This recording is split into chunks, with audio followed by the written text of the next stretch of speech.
Jeremías capítulo 1. Acabamos de estudiar el libro de Isaías, que fue tremendo. Isaías estuvo hablando durante el reinado de varios reyes, ¿verdad? Del rey Usías, del rey Acaz, del rey Jotam, del rey Ezequías, del rey... incluso se cree que se llegó hasta el hijo de Ezequías, Manasés, y se calcula que Manasés lo mandó a cerrar, y así murió Isaías. Esa es según la tradición.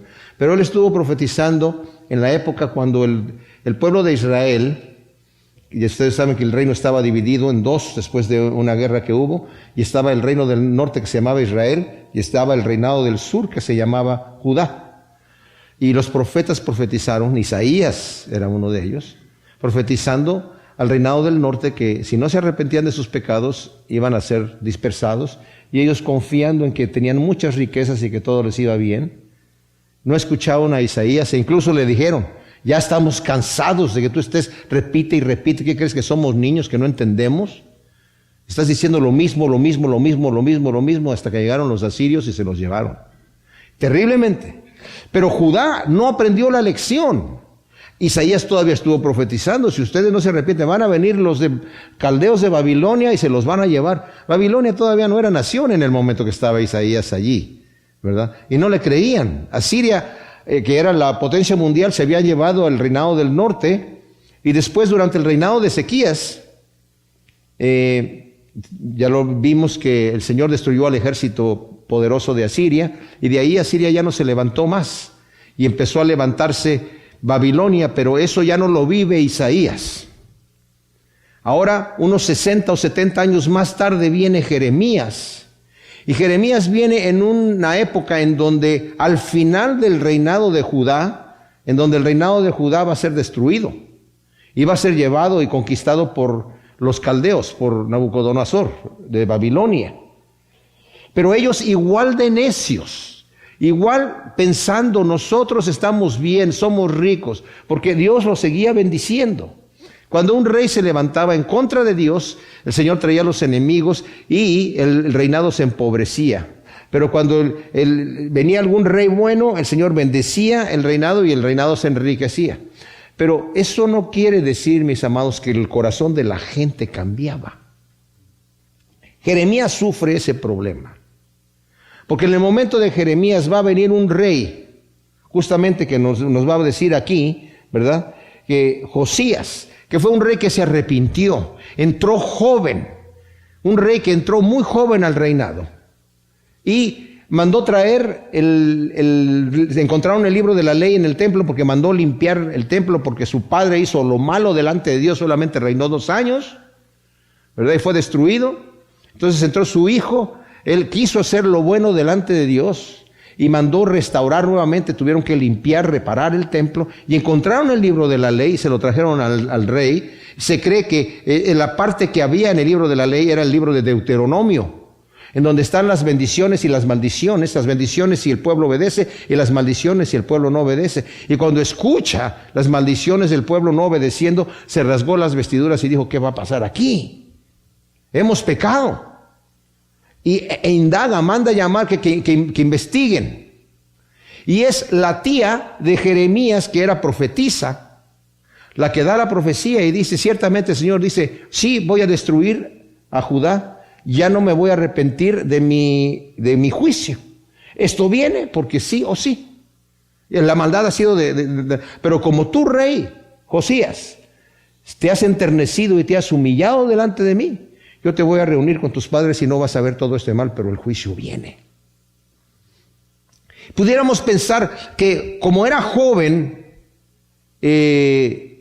Josías, y como vamos a ver también Jeremías, se calcula que el llamado que Dios le va a hacer en este capítulo primero estaba entre los 17 a los 20 años, con 2 jóvenes con este potencial y con este ánimo y con este ímpetu, van a lograr hacer realmente un avivamiento en el pueblo. Pero el pueblo sí va a empezar a ir al templo, digamos, van a la iglesia, entre comillas, ¿verdad?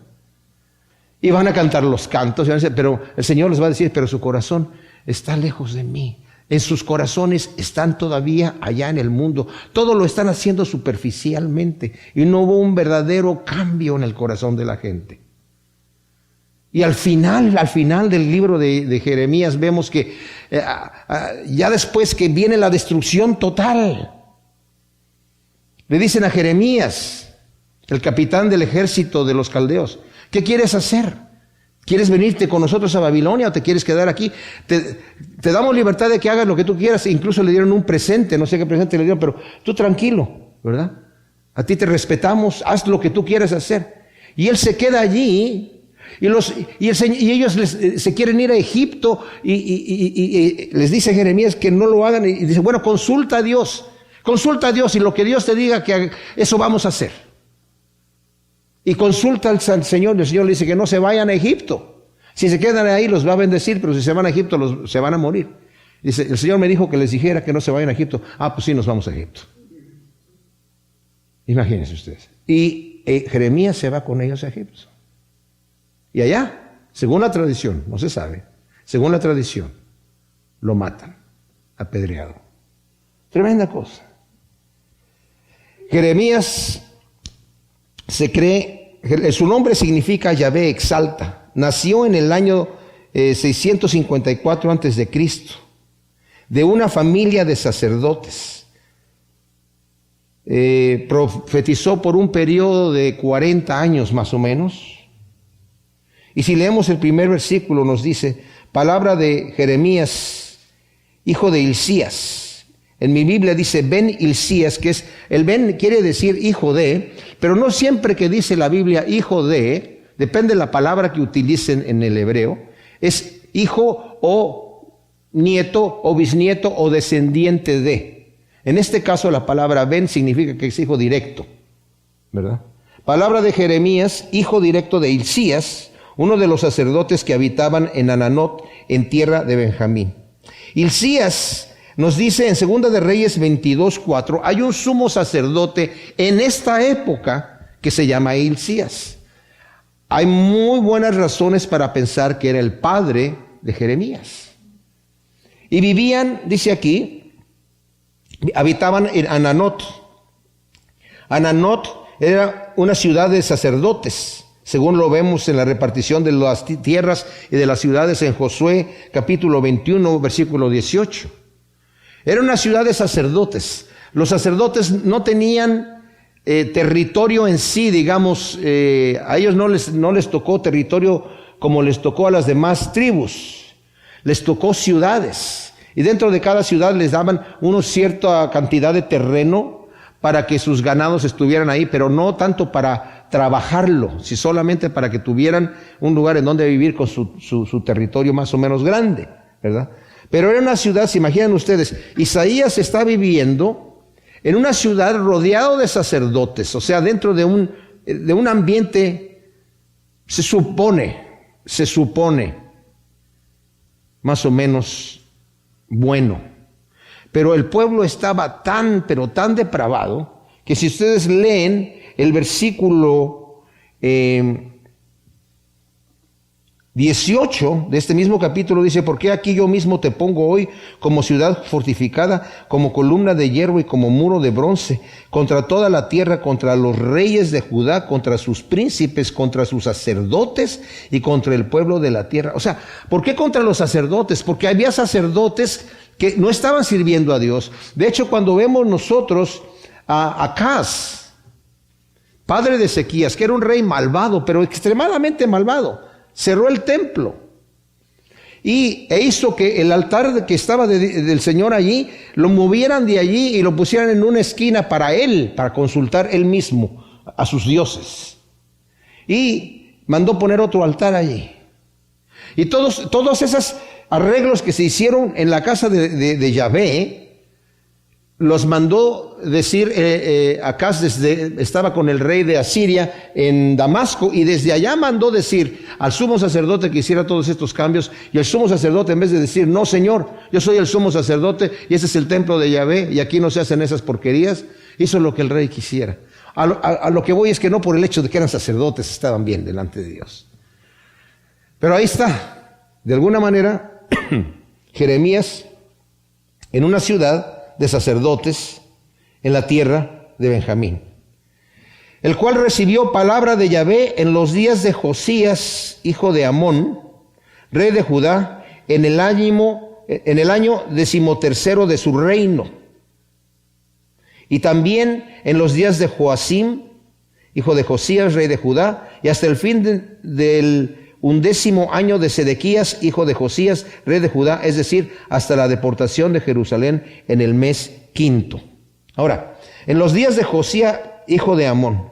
Amón era hijo de Manasés. Manasés fue hijo de Ezequías. O sea, para que veamos la trayectoria. O sea, Isaías estaba profetizando durante todo el reinado de Ezequías, y después, durante el reinado de Manasés, fue muerto.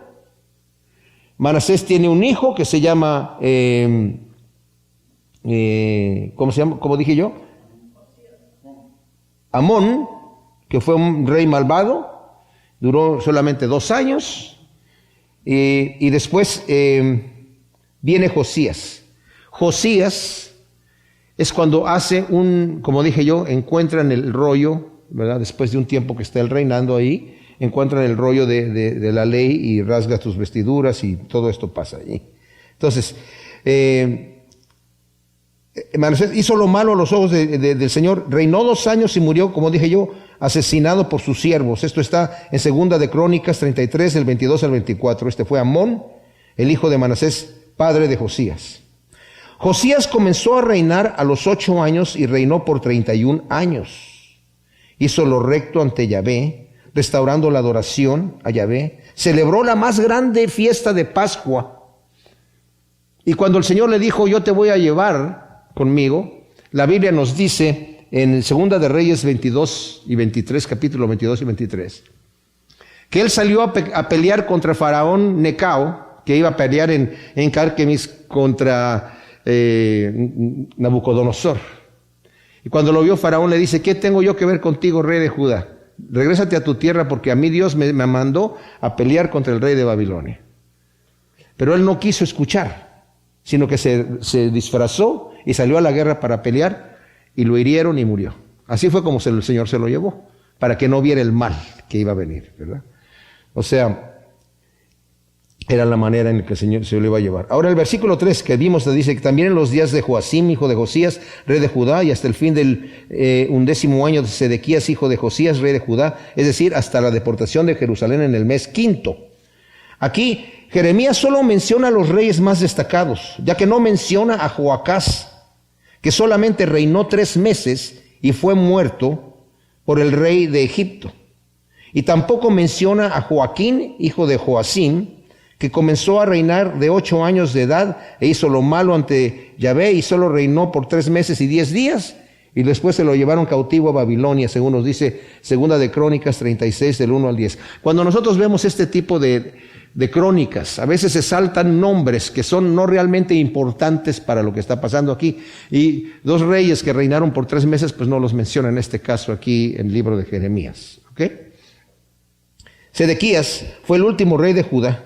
Él hizo lo malo ante Yahvé y fue capturado por los caldeos, llevado ante Nabucodonosor en Ribla, que estaba muy al norte. Ese Ribla llegó a ser territorio de Israel durante el reinado de Salomón y de David, pero en ningún otro reinado que se extendió tanto como estos reinados, después perteneció a otros reinados, ¿verdad?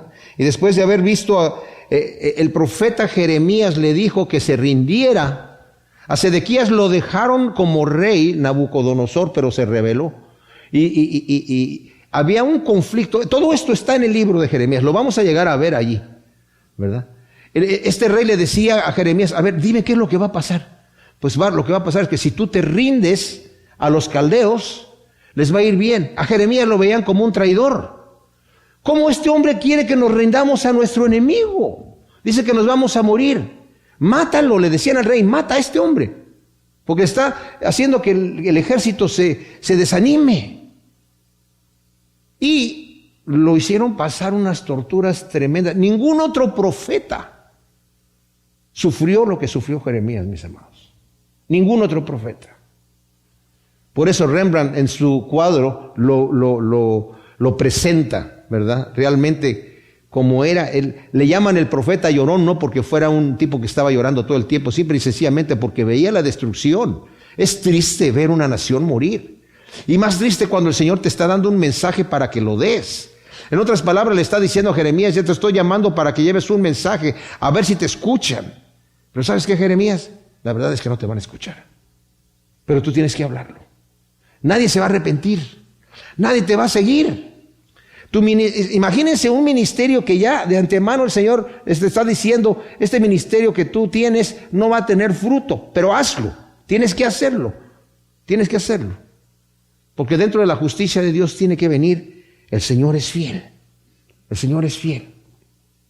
Y solamente un remanente muy pequeño es el que va a mantenerse allí fiel. Un Daniel, un Sadrach, un Mesach, un Abednego y algunos de los otros que eran fieles, que el remanente que el Señor mantiene y que después los regresa a ellos nuevamente a su tierra y nuevamente vuelven la adoración al Señor y ya no bajo esos ritos idolátricos perversos que eran realmente, podemos pensar, a mí que me interesa estar leyendo esta cosa que ya hace mucho tiempo con adoraciones a ídolos antiguos, ¿verdad?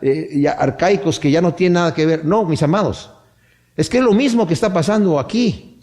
Se adoraba a la reina del sexo, ¿verdad? La adoración con rituales sexuales. Y los niños se sacrificaban a Baal. Hoy ya no los sacrifican a Baal, no se los ponen a un ídolo con los brazos al rojo vivo, ¿verdad? Para que se quemen los niños ahí. No, hoy los queman dentro del vientre, los abortan, los cortan, los matan. Es lo mismo. La razón por la que están quitando ese niño es por el pecado sexual. Entonces le dijo Jeremías, si tú no te arrepientes y haces lo que yo te digo, y tú te rebelas, te van a conquistar y te van a tomar, van a degollar a tus hijos delante de ti y luego te van a sacar los ojos y te van a llevar a Babilonia. Y es exactamente lo que le pasó a Sedequías. Lo tomaron preso, lo llevaron delante de Nabucodonosor, llevaron a sus hijos, degollaron a sus hijos delante del rey, le sacaron los ojos, le pusieron grillos y se lo llevaron allá a Babilonia, donde murió en la cárcel. Todo esto lo vamos a ver aquí, en este libro de Jeremías.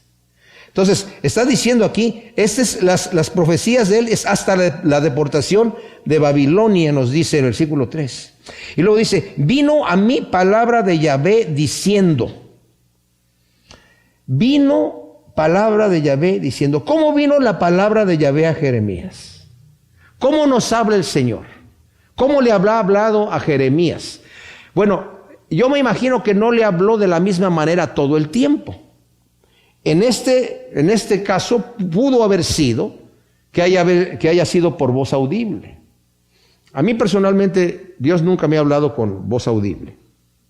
Sí me ha hablado. Me ha hablado de muchas maneras de las cuales estoy seguro que ha sido la palabra de Dios. A través de su palabra, a través de un sentimiento que es real, que está allí. Como dice Pablo en Romanos, el Espíritu de Dios nos da testimonio de que somos los hijos de Dios, ¿verdad? A través de la boca de otra persona. No necesariamente el Señor me dijo que te dijera, sino que el Señor nos habla y cuando tenemos el oído abierto. Pero a Jeremías, ¿cómo le habló el Señor en esta? Es posible que algunas veces haya sido, como dije, en voz audibles, otras en visión o en sueño o en dirección del Espíritu Santo. Miren, por ejemplo, si le dan vuelta allí, aquí mismo en Jeremías, al capítulo 32, hay un detalle muy importante que nos dice aquí, en donde nos está hablando, dice en el versículo 7,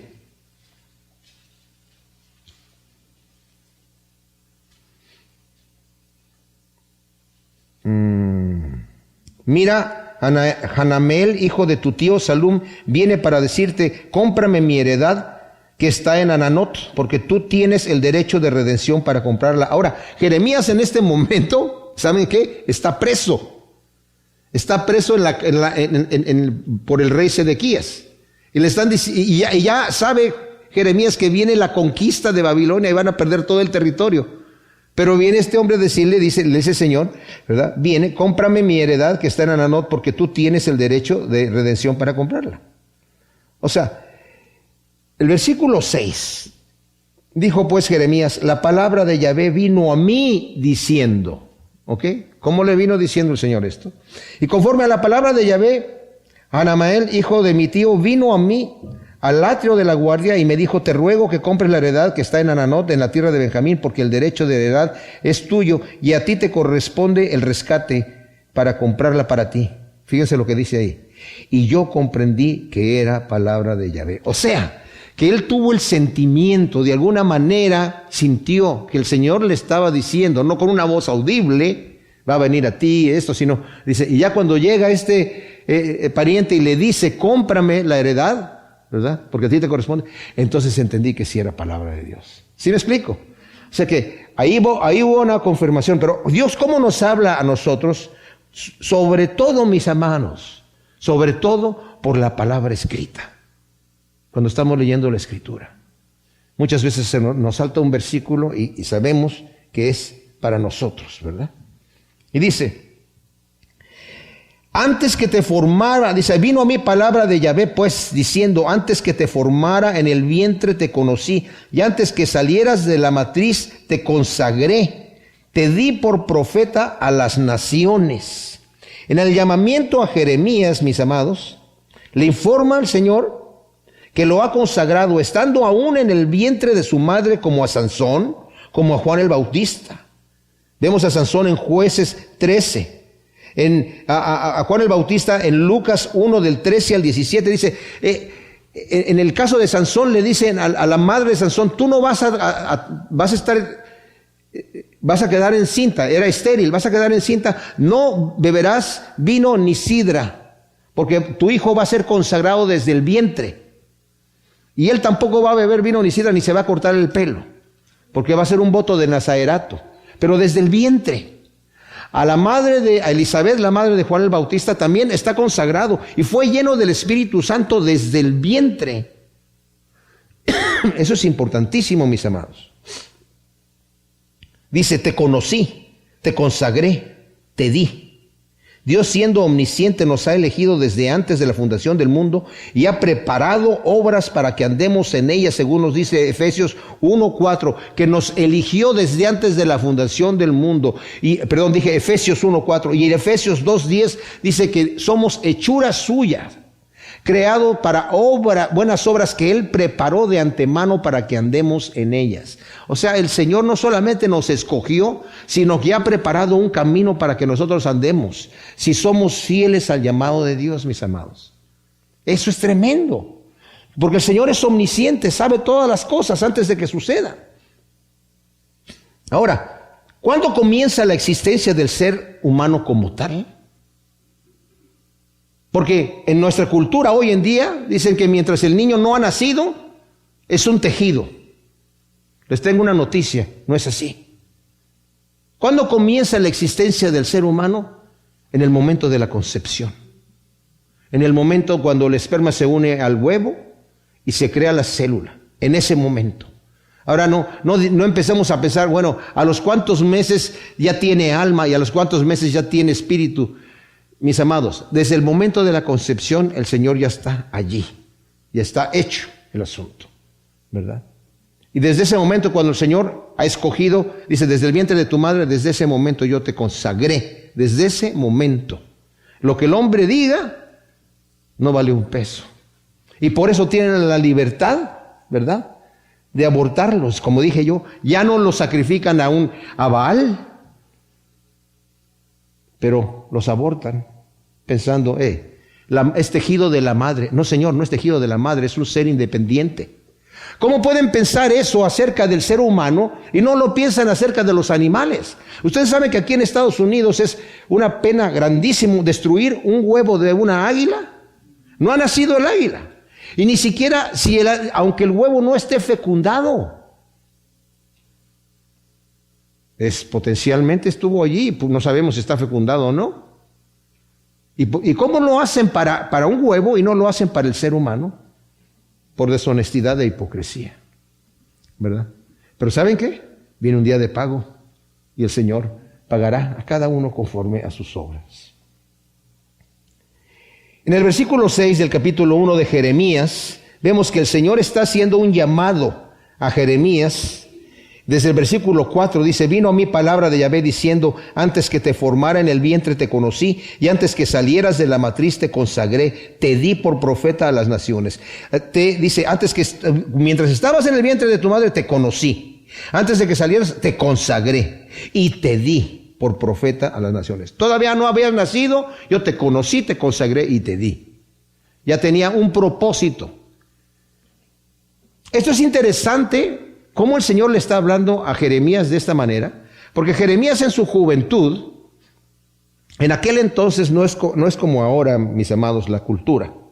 En aquel entonces las personas de mayor edad eran personas de respeto. Una persona que fuera muy joven era una persona sin experiencia y no lo tomaban en cuenta para nada, ¿verdad? Y Jeremías se cree que estaba entre los 17 y los 20 años, entonces responde en el versículo 6. Entonces dije: Adonai Yahvé, he aquí no sé hablar porque soy joven. Ese Señor, nadie me va a respetar. Yo vivo en una casa de sacerdotes y los sacerdotes respetables ahí son los más ancianos. Son los que se sientan a escuchar. Son los que nos dicen a nosotros: a ver, muchachitos, siéntense aquí que voy a hablar con ustedes y les voy a decir unas cuantas cosas para que aprendan. Y los jóvenes normalmente tenían ese tipo de respeto. Hoy en nuestros días, mis amados, por eso estamos viendo el tema de padres e hijos en Efesios el domingo. Ahora vamos a ver la tercera parte. Porque hoy en nuestros días eso ya se ha acabado. La agenda mundial está en contra de la familia. Y al destruirse la familia en esa manera, al destruirse los matrimonios, se destruye la unidad en la iglesia. Al destruirse la familia, se destruye la estructura social de cualquier sociedad. De cualquier sociedad. Se destruye. En toda la sociedad se sabe que el hijo tiene que tener un respeto al padre.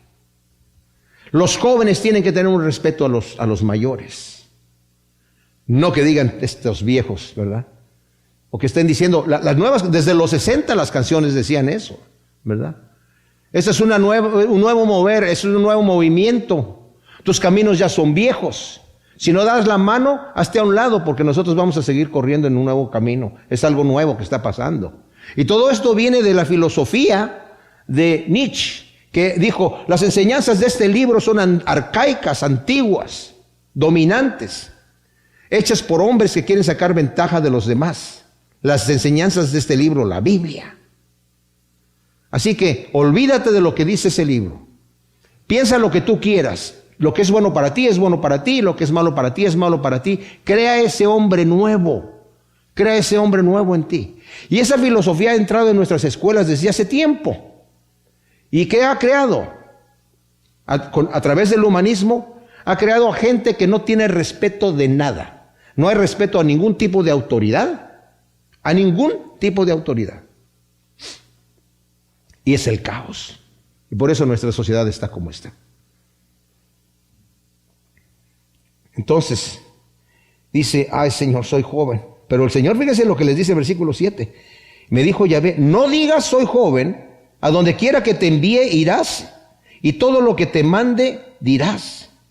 O sea, Yahvé le responde que no diga que es joven, ya que independientemente de las circunstancias que tiene Jeremías delante de él, o que tenga, cuando Dios llama, o que nosotros tengamos, cuando Dios llama, Él capacita. Hemos sido creados con propósito, mis amados. Hemos sido creados con un propósito. En Esther, en el libro de Esther, cuando Amán fue exaltado por el rey Artajerjes y ordenó el rey que mientras pasaba Amán, todos se postraran por orden del rey. Mardoqueo, que era judío, no se postraba. Y los demás vieron y le dijeron: oye, ¿no te vas a postrar? ¿Que no viste que el rey dijo que te postraras? No, yo no voy a postrar. Ah, sí. Entonces le vamos a decir a Amán, ¿verdad? A ver si te mantienes en tu posición. Y le dijeron a Amán: este señor no se está postrando cuando tú pasas. Y cuando lo vio y no se postró, dijo, con que no se quiere postrar este judío. Y dice, y tuvo en poco no solamente destruir a Mardoqueo, sino que hizo el plan para destruir a todos los judíos. Y engañó al rey para que el rey le diera la autoridad de destruir en cierta fecha, ¿verdad?, a los judíos. Entonces Mardoqueo, que ya Esther estaba en el puesto, ¿verdad? Vasti se había rebelado en contra del rey, había desobedecido al rey y el Señor había puesto a Esther, que era judía, ¿verdad?, que era la sobrina de Mardoqueo. Le manda a decir Mardoqueo, ve delante del rey y dile esto que está pasando. Entonces ella dijo, oye, tú sabes la regla medo-persa, que si el rey no me llama y yo me presento delante de él y él no levanta el cetro, me matan. Esa es la ley. Y dice, bueno, ¿cómo sabes tú? Dice, si tú no quieres ir, el Señor va a utilizar a otra persona para que haga esta situación, ¿verdad? De alguna manera se va a llevar a cabo. Pero ¿cómo sabes tú si no estás en esa posición para este motivo? Dios tenía un propósito para Esther. Dios tiene un propósito para ti como lo tiene para mí, ¿verdad? Y como lo tenía para Jeremías en este momento. Dice, no temas delante de ellos, porque yo estoy contigo para librarte. O sea, el Señor le dice, no debes temer ante el pueblo pecador, rebelde y obstinado, ya que yo mismo, dice el Señor, voy a ir para librarte de los conflictos que afrentes. Como en Ezequiel capítulo 3, Ezequiel está después de Jeremías, en el versículo 8, dice, he aquí, yo endurezco tu rostro contra los rostros de ellos y endurezco tu frente contra sus frentes. He hecho tu frente como diamante, más fuerte que el pedernal. No los temas ni te cobardes ante ellos, porque son casa rebelde. O sea, yo te estoy dando la fuerza para que pongas la cara como piedra. Como nos había dicho Isaías acerca del Señor Jesús, que puso su rostro como un pedernal, para que lo escupieran, le arrancaran la barba, y él cuando ya fue a la cruz dijo, aquí vengo, Señor, y vengo aquí a lo que tenga yo que venir. No, ay no, Señor, por favor no me peguen, ay no, señor Pilato, señor Herodes, no. Él llegó allí como un verdadero valiente, tremenda cosa. Dice, Jeremías, no digas que soy muchacho, yo te voy a dar la fuerza para que te portes como un hombre delante de toda esta gente que te va a atacar, porque te van a atacar, te va a ir mal, pero pórtate como hombre. Yo te voy a dar la fuerza para que te enfrentes contra ellos. ¡Qué tremenda cosa! Mis amados, Dios cuando nos está llamando a hacer su obra, Él nos capacita. Él no nos deja ahí botados, Él no nos deja sin herramientas. La herramienta principal que tenemos es el Espíritu Santo en nuestro corazón. ¿No nos dice ahí acaso en Romanos 8 que en todas estas cosas somos más que vencedores? Hay muchos que andan gritando, más que vencedores, y andan cantando, más que vencedores. Sí, y están hablando de qué, de que le van a dar patadas al diablo. Al diablo no lo van a, al diablo no se le pelea con patadas. ¿En qué somos más que vencedores? En las pruebas, en la tribulación, en la angustia, en el hambre, en la desnudez, en el peligro, en la espada, en las cosas que nos atacan a nosotros. En eso somos más que vencedores, no en estar dando gritos de guerra y brincando como locos. En las angustias, en las tragedias, mis amados. Dios nos da la fuerza para seguir adelante. Porque hay un propósito en todas estas cosas que Dios tiene para nosotros. Y si nosotros lo creemos, mis amados, lo vamos a ver también el domingo. El Señor tiene una disciplina para nosotros, porque el Señor al que ama lo disciplina, pero lo disciplina con un propósito benéfico, no para maltratarlo, ni para castigarlo, ni para derrotarlo, al contrario. Dice, tú tienes un trabajo que vas a hacer para mí, Jeremías, y yo te voy a dar lo necesario. Mis amados, cuando salimos al campo de batalla a predicar el Evangelio, no nos demos por vencidos con la primera burla o con la primera insulto, y mucho menos reaccionemos en la carne, ¿verdad? Para querer nosotros así. A mí no me vas a decir eso. Yo una vez vi un tipo que estaba predicándole a un joven, y era un hombrezote así grandote, ¿verdad? Le estaba hablando a uno chiquitito y le dice, acepta a Cristo. O escúpele en la cara. No, sí, lo acepto. Así sí. ¿Verdad? No vamos a venir así a agarrarlo. ¿Vas a aceptar a Cristo o no lo vas a aceptar? No, pues así no. ¿Quién sabe que Cristo van a aceptar de esa manera, verdad? Luego Yahvé extendió su mano y tocó mi boca y me dijo, he aquí pongo mis palabras en tu boca. Fíjense, podíamos pensar, entonces le va a decir, a ver, hazle así, y lo puso así cuadrado, ¿verdad? Completamente, ¿verdad? Ponte para atrás y también, ok, y lo mandó así como Sansón, ¿verdad? Camina a través de esa pared, ok, ya está listo para la batalla. ¿Qué es lo que hace? Le toca la boca. Y le dice, mis palabras están en tu boca. Esa es la única arma que necesitas. Esa es la única arma que necesitas para el trabajo que yo te voy a enviar. ¡Qué tremenda cosa! Mira, este día te pongo sobre naciones y sobre reinos para arrancar y para destruir, para desolar y para derribar, para edificar y para plantar. ¡Qué tremendo! ¡Qué tremendo! Miren, a Isaías, porque era mayor, lo tocó el ángel con un carbón encendido. Jeremías, por ser un hombre joven, tal vez no con tanta experiencia en la maldad, tal vez no conocía todas las depravaciones del pueblo, no sé. Pero el Señor solamente le toca los labios y le dice, ¿estás listo? No temas de lo que vas a decir. Es como, Señor, yo soy joven, no sé hablar. No tienes que saber hablar. Yo te voy a poner mis palabras en tu boca.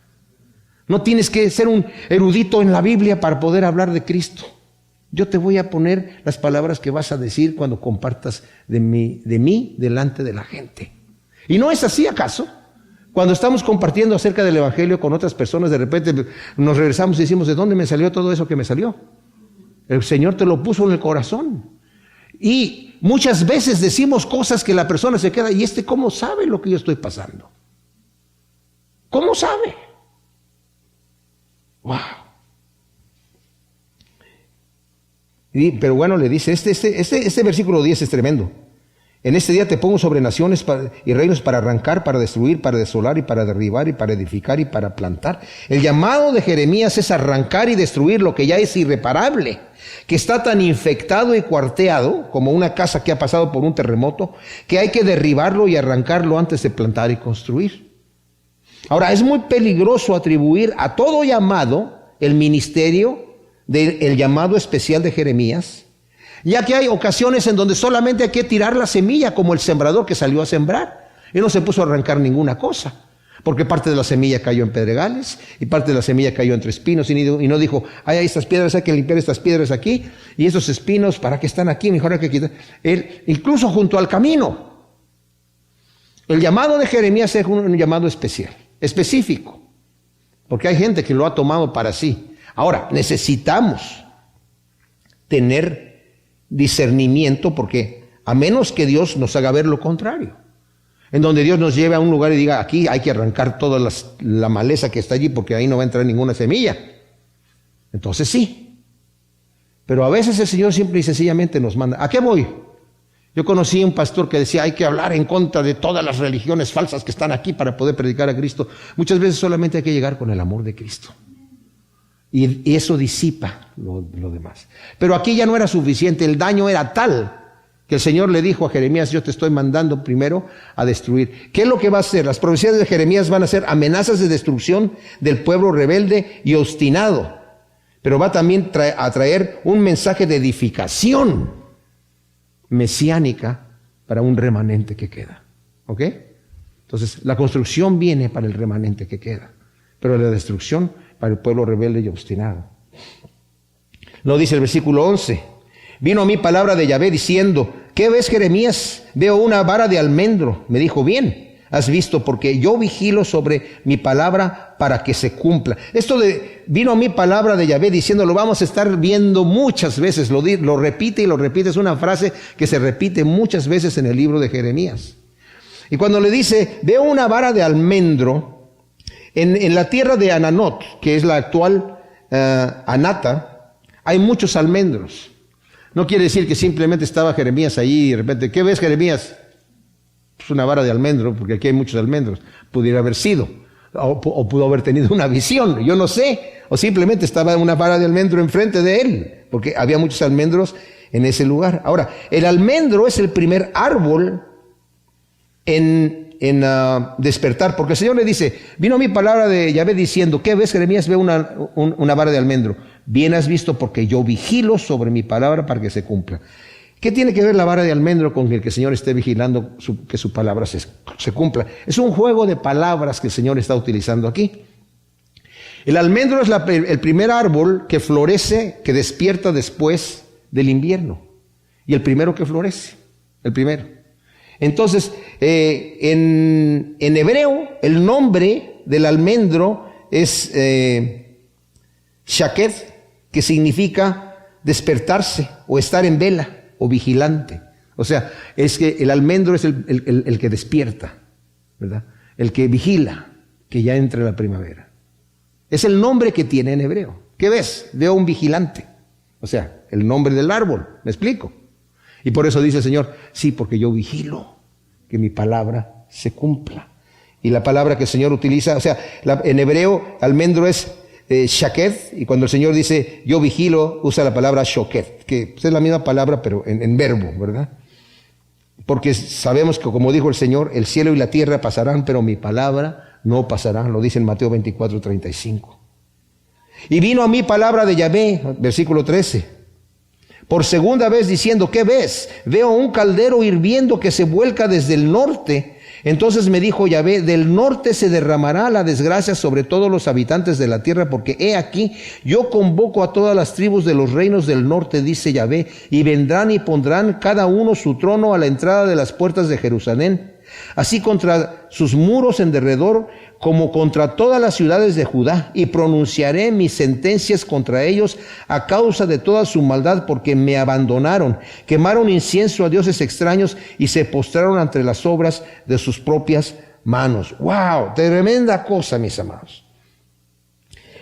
Yahvé muestra otra visión a Jeremías de un caldero que se vuelca desde el norte. Ahora, en Ezequiel, por ejemplo, 11:7 y el 24 del 3 al 4, hay también una imagen de una olla o un caldero, que en una de ellas es Jerusalén y en otra de ellas es Judá, pero aquí no se refiere ni a Jerusalén ni a Judá, sino se refiere al pueblo del norte, que es Babilonia.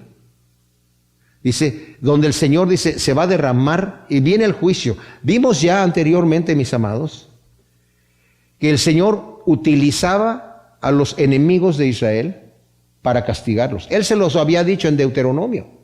Por eso cuando Josías escucha el libro de Deuteronomio y que el Señor dice, si tú no guardas mis mandamientos, tus enemigos te van a derrotar, ¿verdad? Y un hombre va a hacer que huyan 100. El sonido de una hoja te va a perseguir y vas a andar como loco. Vas a estar asustado de nada. Yo me voy a encargar que tus enemigos te derroten. Los asirios eran unos verdaderos terroristas. Mutilaban a la gente. Era gente terrible. Tanto que hasta los profetas, ¿verdad?, decían, oye, ¿por qué estás usando a esta gente así? Habacuc le dice al Señor, oye, Señor, que tú no estás haciendo nada. El pueblo está reventado y tú no haces nada. Dice, mira, si te dijera, te van a reteñir los oídos, no lo vas a creer. Pues a ver, dime, Señor. Voy a traer a los asirios para que vengan y destruyan. Oye, no, Señor. Sí, este pueblo es malvado, pero los asirios son extremadamente malvados. Te dije que no me ibas a creer. Le dice el Señor, pero eso es lo que voy a hacer, porque los voy a usar. Ahora, Asiria se levantó y dijo, oh, es mi fuerza la que lo ha hecho, y el Señor destruye a Asiria. Babilonia después también se ensaña contra Israel y destruye a Babilonia. Pero por lo pronto el Señor va a mandar un juicio tremendo. Y es un juicio que es de tal grado, de tal magnitud, porque incluso dice aquí, versículo 15, dice, traigo la desgracia, dice el versículo 14, se derramará sobre todos los habitantes de la tierra. Nabucodonosor conquistó a todo el mundo civilizado, porque aquí yo convoco a todas las tribus de los reinos del norte, dice Yahvé, y vendrán y pondrán cada uno su trono a la entrada de las puertas de Jerusalén, así como todos sus muros en derredor, como contra todas las ciudades de Judá. Esto quiere decir, mis amados, que cuando vienen y ponen los tronos, es para juicio y castigo. Babilonia venía conquistando, y las naciones que conquistaba y se rendían, se hacían vasallos, ¿verdad? Y ponían reyes allí. Incluso cuando llegaron la primera deportación, puso Nabucodonosor, puso otros reyes ahí. Los reyes empezaron a rebelar, quitaba uno y ponía otro, se rebelaba, quitaba uno. Hasta que al final Sedequías dijo, ya, los quitamos y destruimos todo, se acabó. Por la rebeldía. Pero normalmente los reyes que ponían, ahí se quedaban. Al final, después que destruyó todo, puso otro rey, Nabucodonosor. Ya una vez destruida toda la ciudad, lo asesinaron. Y después la gente asesinó al asesino.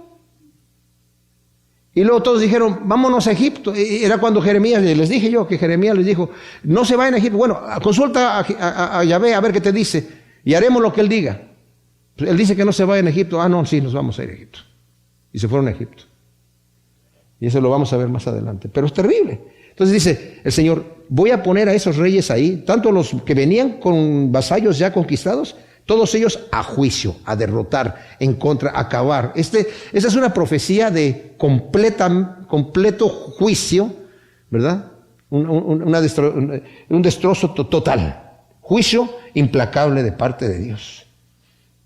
En el versículo 17 dice, así que tú ciñe tus lomos y ponte en pie y háblales todo lo que yo te mande. No tiembles ante ellos, no sea que yo te haga temblar ante ellos. Esto de ciñe tus lomos quiere decir que la gente antes utilizaba túnicas que llegaban hasta el piso, ¿verdad? Como faldas, digamos. Entonces, la gente para trabajar tenía que subirse la túnica y con un cinto ceñirse para que quedara más o menos a la altura de la rodilla y poder trabajar. Entonces le está diciendo, cíñete tus lomos porque vas a empezar a hacer un trabajo. Vas a salir a hacer esta obra. Y les dice, y no temas delante de ellos. Fíjense, esto es importante. El Señor le está pidiendo algo tremendo. No vayas allí temblando. Porque si tú tiemblas delante de ellos, yo te voy a hacer temblar delante de ellos. Preséntate como hombre. Lo que te digan, no tengas temor de ellos. No tengas ningún temor, porque aquí yo mismo te pongo como ciudad fortificada, como columna de hierro, como muro de bronce, contra toda la tierra, contra los reyes de Judá, contra sus príncipes, contra sus sacerdotes y contra el pueblo de la tierra. Y harán guerra contra ti, pero no prevalecerán contra ti, porque yo estoy contigo para librarte, dice Yahvé. Mis amados, les dije que Jeremías fue el profeta que más sufrió. Y sufrió tremendamente. Pero él aprendió, Dios no me va a dejar, Dios va a estar conmigo. Mis amados, cuando nosotros padecemos, y no necesariamente tiene que ser por causa del Evangelio, cuando vienen tragedias a nuestra vida, ¿qué hacemos nosotros con esa tragedia? ¿Le levantamos el puño a Dios? ¿O decimos, Dios dio y Dios quitó, sea su nombre bendito? Lo que le vino a Job no era por andar predicando el Evangelio. Era una prueba de integridad. Y mis amados, eso cuenta delante de Dios. Eso cuenta delante de Dios. Y nada viene a nuestra vida gratis. Ni viene porque el Señor dice, el que quiera azul celeste, que le cueste. No, Señor, eso no lo dice el Señor. Viene porque nuestra fe, como dice Pedro, tiene que ser refinada y tiene que ser probada, tiene que ser purificada.